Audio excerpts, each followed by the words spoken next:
Hello friends, you are welcome my YouTube channel Dhiru magic chemistry education in. हम class 12 के chapter 2 यानी कि solution वाले चैप्टर के अंदर थे। मैंने पिछली क्लास के अंदर आपको बताया था कि विलयन कितने प्रकार के होते हैं। कंपोनेंट्स यानी कि घटकों के आधार पर विलयन कितने प्रकार के होते हैं, कॉन्सेंट्रेट यानी कि सांद्रता के आधार पर विलयन कितने प्रकार के होते हैं, और एक और है कि अवस्था यानी कि स्टेट के आधार पर विलयन कितने प्रकार के होते हैं। मैं एक बार और इन चीज़ों को रिमाइंड करवा दूँ कि घटक यानी कि कंपोनेंट्स कंपोनेंट्स के आधार पर विलयन जो है वो 3 टाइप के होते हैं। कितने टाइप के होते हैं? 3 टाइप की, यानी कि बाइनरी सॉल्यूशन, और एक होता है ट्राइनरी सॉल्यूशन। कौन सा होता है? Trinary solution. और तीसरा होता है क्वार्टरनरी सॉल्यूशन। अगर हम स्टेट की बात करें, अवस्था के आधार पर, यानी स्टेट के आधार पर बात करें, अवस्था के आधार पर विलयन जो होते हैं वो भी 3 प्रकार के होते हैं। कौन कौन सा होता है? गैसीय स्टेट, और होता है फ्लूइड यानी कि द्रव, फ्लूइड स्टेट में होता है। और तीसरा होता है सॉलिड यानी कि ठोस, फ्लूइड यानी कि द्रव, और गैसेस यानी गैसेस। बाइनरी सॉल्यूशन का मतलब होता है द्विअंगी विलयन। ऐसे विलयन जो दो पदार्थों से मिलकर बने होते हैं, दो घटकों से मिलकर बने होते हैं, हम उन्हें कहते हैं बाइनरी सॉल्यूशन। ट्राइनरी सॉल्यूशन यानी कि 3 पदार्थों से मिलकर बने होते हैं, 3 घटकों से मिलकर बने होते हैं। क्वार्टरनरी यानी कि 4 पदार्थों से मिलकर बने होते हैं। हम क्लास 12 के केमिस्ट्री के अंदर बाइनरी सॉल्यूशन को पढ़ते हैं। अब तीसरा जो आधार है वो कौन सा है? कॉन्सेंट्रेट। कंपोनेंट्स और स्टेट हो गया। अब बात करते हैं कॉन्सेंट्रेट यानी कि सांद्रता के आधार पर विलयन जो है वो 4 प्रकार के होते हैं। कितने टाइप्स के होते हैं? 4 टाइप्स। यानी कि एक होता है कॉन्सेंट्रेट यानी कि सांद्र विलयन। एक होता है डाइल्यूट। कौन सा होता है? डाइल्यूट यानी कि तनु विलयन। और चौथा होता है सेचुरेटेड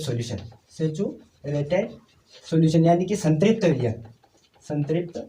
विलयन। और एक और होता है, इसको हम अनसेचुरेटेड भी बोल सकते हैं और हाइपर सॉल्यूशन भी बोल सकते हैं। तो मैं यहाँ पर हाइपर लिख देता हूँ। हाइपर सॉल्यूशन यानी कि अति संतृप्त। ये हम पढ़ चुके थे और हमारा ये क्लियर हो चुका था। आप पिछले वीडियो में जाकर देख सकते हो जिन्होंने नहीं देखा। अब हम आगे चलते हैं। यहाँ पर क्लास 12 के अंदर सॉल्यूशन वाले चैप्टर को पढ़ने के लिए हमें किन किन सिंबल की आवश्यकता होती है, किन किन संकेत की आवश्यकता होती है, उनका क्या वर्क होता है और कहाँ वो यूज होते हैं। तो सबसे पहले हम बात करते हैं ए से क्या डिनोट करते हैं? ए से डिनोट करते हैं सॉल्वेंट। किसको करते हैं? सॉल्वेंट यानी कि विलायक। दूसरी बात आती है बी यानी कि सोल्यूट यानी कि विलेय।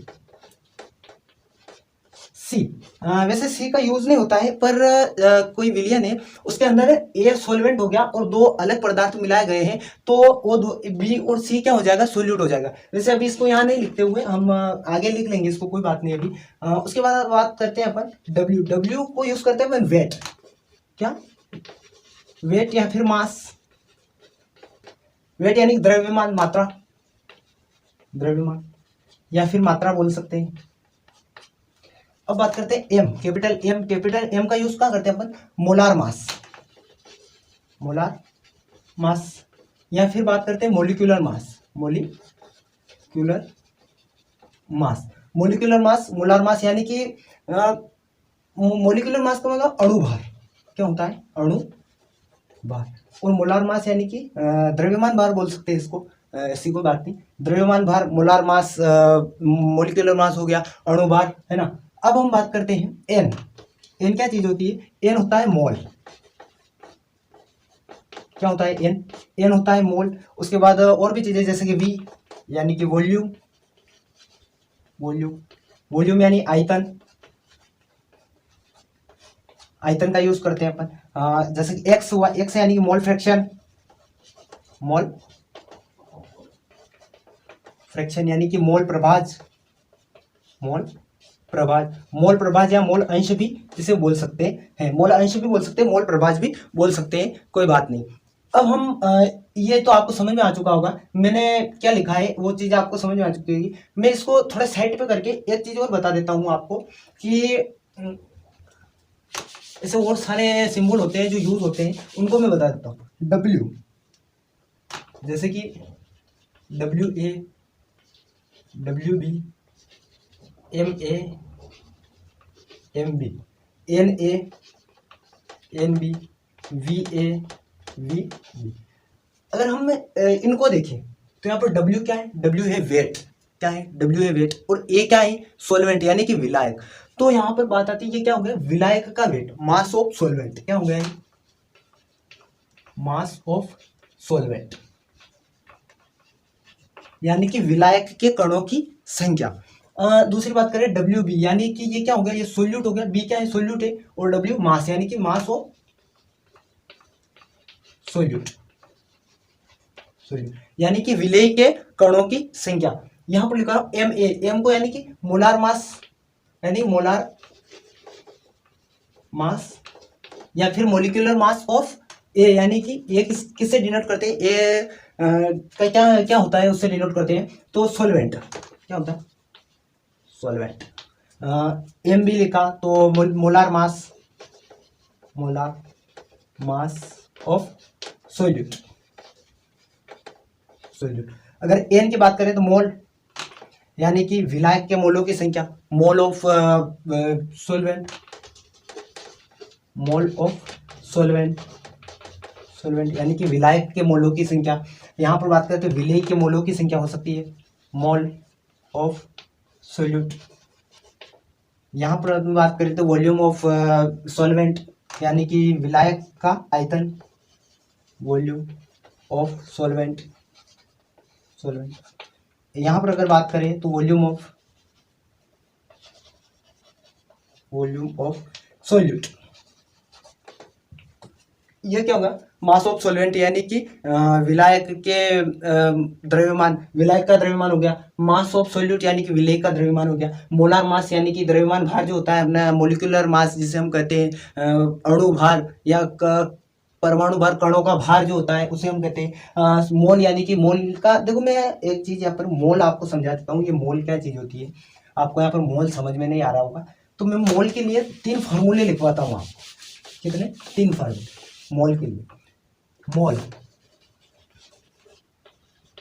मोल को M से डिनोट करते हैं, कैपिटल स्मॉल m से इसको डिनोट करते हैं। N is equal to W upon M, इसका एक फार्मूला तो ये हुआ, जहां पर W वेट है और नीचे मोलार मास, मोलिकुलर मास है। एक और फार्मूला है इसका, N is equal to N naught upon NA। एक और फार्मूला है N is equal to V आयतन इन लीटर के काय में है, लीटर में, अपॉन 2.4, 22.4 हो गया है। अब इन ये चीजें है क्या, मतलब इनको क्या, ये जो है ना N नॉट, ये है कणों की संख्या। क्या है? कणों की संख्या, यानी कि particles of number of particles, ये हो गया। और Na इज इक्वल टू होता है Avogadro number, 6.022 into 10 to the power 23 Avogadro number. क्या हो गया है? एवोगैड्रो नंबर, एवोगैड्रो नंबर हो गया। V गैस का आयतन, गैस का आयतन। यहाँ तक आपको समझ में आ चुका होगा। आगे की क्लास हम नेक्स्ट वीडियो के अंदर लेंगे। हम आज की क्लास यहीं पर समाप्त करते हैं। इन सारे सिंबल्स को हमें याद रखना पड़ेगा, क्योंकि इस चैप्टर के अंदर बहुत सारे न्यूमेरिकल आएंगे, उनको हमें सोल्व करना पड़ेगा। जय हिंद दोस्तों।